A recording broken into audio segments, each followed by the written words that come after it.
என்ன இலான், இந்தியாவில் ஃபேக்ட்ரி ஆரம்பிக்கிறியாமே, அமெரிக்காவுக்கு செய்யக்கூடிய அநீதி இது இல்லையா, அன்ஃபேர் இல்லையா அப்படின்னு அமெரிக்க அதிபர் ஈலான் மஸ்கை பார்த்து கேட்டிருக்கக்கூடிய செய்தி இன்றைக்கி ஹாட் டாபிக். டெஸ்லா இந்தியாவுக்கு வருது அப்படின்னோடனே எங்கள் மாநிலத்தை பாருங்கள், எங்கள் மாநிலம் சூப்பர் மாநிலம்னு பலரும் போட்டி போடவே இந்த சமயத்தில் தான் ட்ரம்ப் இந்த பிரேக்கை போட்டிருக்கிறார். இந்தியா என்ன சொன்னாலும் கேட்க மாட்டேன், மோதியே சொன்னார், நான் ஒத்துக்கவே இல்லை. இந்தியா எந்த அளவுக்கு எங்களுக்கு வரி விதிக்குதோ அதுக்கு பதில் வரி, கண்ணுக்கு கண் பல்லுக்கு பல்லுங்கிற மாதிரி இந்த ரெசிப்ரோக்கல் டேக்ஸை விதிச்சே தீருவேன் அப்படின்னு அடம்பிடிக்கிறார் டொனால்ட் ட்ரம்ப். இந்த நிலையில் டெஸ்லா ஃபேக்ட்ரி இங்கே வரத்துக்கு வேற தடை விதிக்கிறாரா அப்படின்னு எல்லாரையும் உச்சுக்கொட்ட வைக்குது இந்த நிலைப்பாடு. ஈலான் மஸ்கும் டொனால்ட் ட்ரம்ப்பும் எந்த அளவுக்கு சமீபத்தில் நெருக்கமாக இருக்கிறாங்க அப்படின்னு அமெரிக்க தேர்தல் பிரச்சார மேடைகளை நீங்கள் கவனிச்சிருந்தா தெரிஞ்சிருக்கும். இது வெள்ளை மாளிகை வரைக்கும் நீண்டிருக்கு. வெள்ளை மாளிகையில் இது வரைக்கும் அமெரிக்க நாட்டு மக்களை ஓவல் ஆஃபீஸ்லேருந்து அட்ரஸ் செஞ்சு வந்தது அமெரிக்க அதிபர்கள் மட்டும்தான். ஆனால் இப்போ ஈலான் மஸ்கும் அட்ரஸ் பண்ணுறார். த ரெசல்யூட் டெஸ்க் அப்படின்னு சொல்லக்கூடிய அமெரிக்க அதிபருடைய டெஸ்க்கு பின்னாடி இருந்து இவர் பேசுகிறார். தனியாக இல்லை, அவருடைய சின்ன பிள்ளை எக்ஸை வச்சுக்கிட்டு. அவருடைய பிள்ளைகள்லாம் விளையாடுற மாளிகையாக மாறி இருக்கு வெள்ளை மாளிகை. அந்த அளவுக்கு ஈலான் மஸ்கும் டொனால்ட் ட்ரம்ப்பும் நெருக்கமாக இருக்கிறாங்க. ஈலான் மஸ்கும் டொனால்ட் ட்ரம்ப்பும் ஏதோ பால்ய நண்பர்கள் போல சுற்றி வர்றாங்க. இந்த கருத்தை கூட ரெண்டு பேரும் சேர்ந்து கொடுத்த பேட்டியில் தான் வெளிப்படுத்தியிருக்கிறாங்க. ஈலான் மஸ்க்கு உங்களுக்கெல்லாம் தெரிஞ்சது போல ட்ரம்ப் ஒரு முக்கியமான பொறுப்பு கொடுத்துருக்கிறார். டோஜ் அப்படிங்கிற அமைப்புக்கான தலைமை பொறுப்பு. அரசாங்கத்துடைய தண்ட செலவுகளை எல்லாம் குறைக்கக்கூடிய முக்கியமான பொறுப்பை கொடுத்துருக்கிறார். ஈலான் மஸ்க் பல நாடுகளுக்கு கொடுக்கக்கூடிய உதவிகளை அதிரடியாக கட் பண்ணுறார். அரசாங்க வேலைகளை எல்லாம் குறைக்கிறார். இப்படி நிறைய அதிரடி காட்டி வரார். ஈலான் மஸ்கும் டொனால்ட் ட்ரம்ப்பும் நகையும் சதயம் போல இருக்கிறாங்களே, இந்த இன்ஃப்ளூயன்ஸை, இந்த லீவரேஜை பயன்படுத்தி ஈலான் மஸ்கால இந்திய தொழிற்சாலை விவகாரத்தில் ட்ரம்ப்புடைய மனசை கரைக்க முடியுமா அப்படிங்கிற கேள்வி எழுந்திருக்கு. ஈலான் மஸ்கை பொறுத்த வரைக்கும் அரசியல் வேற, பிஸ்னஸ் ஒரு தனி ட்ராக். இதுக்கு ஒரு கிளாசிக் எக்ஸாம்பிள் என்னென்னா, ட்ரம்ப் கடுமையாக வர்த்தக ரீதியாக எதிர்க்கக்கூடிய தேசம் சைனா. அந்த சைனாவில் ஈலான் மஸ்க் தன்னுடைய டெஸ்லா தொழிற்சாலையை தொடங்கி செயல்படுத்தி வருவது இதற்கு ஒரு சரியான உதாரணம். அமெரிக்க அதிபர் தேர்தலில் டொனால்ட் ட்ரம்ப் வெற்றிக்கு தன்னுடைய பணத்தை வாரி தண்ணியாக இறைச்சார் ஈலான் மஸ்க். பென்சில்வேனியா மாதிரியான மாகாணங்கள் எல்லாம் ட்ரம்ப்புடைய வெற்றிக்கு இவர் பெருங்காரணமாக இருந்தார்.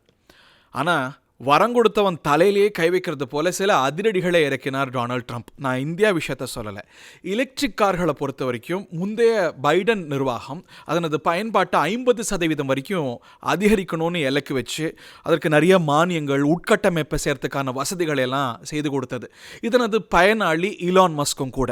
ஆனால் இந்த நிலைப்பாட்டை அதிரடியாக டொனால்ட் ட்ரம்ப் வந்த பிறகு மாற்றினார். அது என்ன, எலக்ட்ரிக் கார்களை எல்லாம் மக்கள் மேலே திணிப்பது, அவங்க என்ன வாகனம் வாங்கணும்னு நினைக்கிறாங்களோ அதை வாங்கிட்டு போட்டோம், நீங்கள் ஏன் திணிக்கிறீங்க, அமெரிக்க கார் தொழிலை இது பாதிக்கும் அப்படின்னு நிலைப்பாடை மாற்றினார்.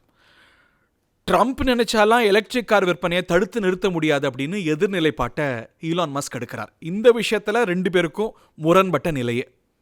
இப்படி அமெரிக்க சந்தையில் புதிய சவால்கள் ஏற்படவே இந்திய மார்க்கெட்டை பிடிக்கிறதுக்கு நான் எப்பாடுபட்டிருப்பேன், எக்ஸ் தளத்தில் எவ்வளோ சண்டை போட்டிருப்பேன், அதிகாரிகளோடு எவ்வளோ பேசியிருப்பேங்கிறது தான் மஸ்குடைய இன்றைய மைண்ட் வாய்ஸாக அநேகமாக இருக்கும். 2021 இந்தியாவில் பதிவு செய்த டெஸ்லா மும்பையோடைய மைய பகுதியான லோவர் பரேல ஷோரூமை தொடங்கிறதுக்கான ஏற்பாடுகளை கூட முடித்திருந்தது. மத்திய அரசுக்கிட்ட சில கோரிக்கைகளை வச்சுருந்தது. இறக்குமதி வரியை குறைங்க, அது மட்டும் இல்லாமல் நாங்கள் சந்தையை முதல்ல பார்த்துக்கிறோம், டிமாண்ட் சப்ளை புரிஞ்சுக்கிறோம், அதுக்கப்புறம் தொழிற்சாலையை தொடங்குறோன்னு சொல்லவே இல்லை, இங்கே தொழிற்சாலையை தொடங்குறது அத்தியாவசியம்னு அரசு சொல்லியது. 2023 மத்திய அரசோட பேசி உதிரி பாகங்களுக்கான ஏற்பாடுகள்லாம் செஞ்சு புனேல அலுவலகம் கூட தொடங்கியிருந்தது. எந்த அளவுக்கு இந்திய சந்தையில் கால் பதிக்க டெஸ்லா ஆர்வம் காட்டியிருக்கு அப்படிங்கிறதுக்கு இதெல்லாம் உதாரணங்கள். அதிக மக்கள் தொகையை கொண்ட இந்தியா எலக்ட்ரிக் கார்களுக்கு ஒரு பொட்டென்ஷியல் மார்க்கெட், ஒரு சந்தையாக உருவாயிருக்கு. இந்தியாவில் 2023 41 லட்சத்துக்கு அதிகமான கார்கள் விற்பனையாக இருக்குது. 2024 எடுத்துக்கிட்டால் இது 43 லட்சத்தை தாண்டி இருக்கு. அதில் எலக்ட்ரிக் கார்களுடைய விற்பனை 20% அதிகரிச்சிருக்கு. 2023 82,688 எலக்ட்ரிக் கார்கள் விற்றிருந்த வேளையில் 2024 அது 99,165 அதிகரிச்சிருக்கு. இந்தியாவில் மின்சார வாகன விற்பனையை அதிகரிக்க 2024 மார்ச்சில் ஒரு முக்கியமான கொள்கையை மத்திய அரசு வெளியிட்டது. வெளிநாட்டு நிறுவனம் இந்தியாவில் கார் தயாரிக்கிறத ஊக்குவிக்க அந்த நிறுவனம் இந்தியாவில் 4150 கோடி ரூபாய் அளவுக்கு முதலீடு செஞ்சுருக்கணும். அந்த வெளிநாட்டு நிறுவனம் வெளிநாட்டில் தயாரிக்கப்பட்ட $40,000 மதிப்பிலான கார்களை இந்தியாவில் விற்கிறதுக்கு இறக்குமதி வரியை 75%லிருந்து 15% குறைக்கிறோன்னு மத்திய அரசு அறிவித்தது. அதுபோலவே $40,000 அதிகமான விலை கொண்ட கார்களுக்கு இறக்குமதி வரி 100% இருந்தது. அந்த 100%த்தை 15% குறைக்கப்படும் அப்படின்னு மத்திய அரசு சொன்னது. குறைந்த வரியில் ஆண்டுக்கு 8,000 கார்கள் என 40,000 கார்கள் இறக்குமதி செய்யலாம் அப்படின்னு மத்திய அரசு அனுமதி வழங்கியது.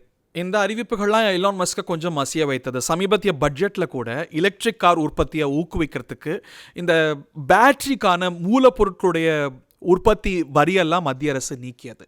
ஈலான் மஸ்க் ஆகட்டும், ட்ரம்ப் ஆகட்டும் சேர்ந்து இந்த பேட்டியில் கூட இந்தியாவில் இவ்வளோ எங்களுக்கு வரி அதிகமாக இருக்கே அப்படின்னு புலம்புறாங்க.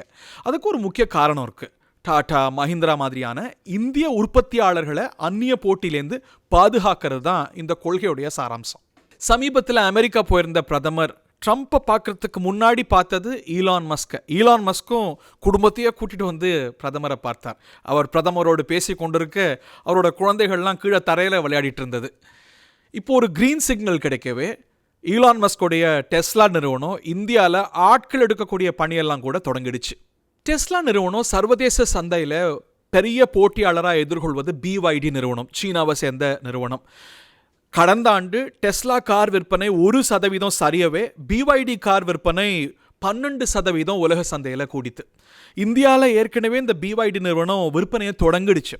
உதாரணத்துக்கு 2024 ஒரு 2819 கார்களை இந்தியாவில் விற்க தொடங்கியிருக்கு இந்த BYD நிறுவனம். ட்ரம்ப்புடைய கொள்கைகள் ஈலான் மஸ்க்கு சீனாவில் கூட ஒரு பெரிய தலைவலியாக மாறி இருக்கு.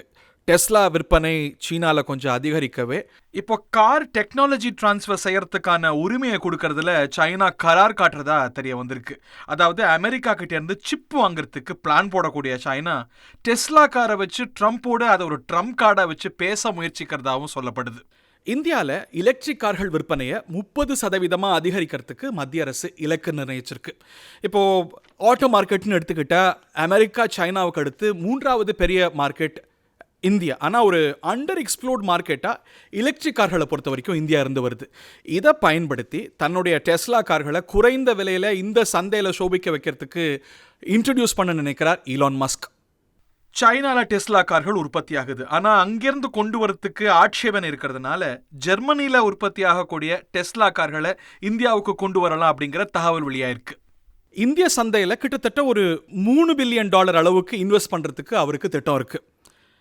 இந்தியாவில் அவர் தொழிற்சாலை ஆரம்பிக்கும் போது மகாராஷ்டிராவோ குஜராத்தோ முக்கியமாக நமது தமிழ்நாடோ அதுக்கு வலை வீசும்னு தெரியுது.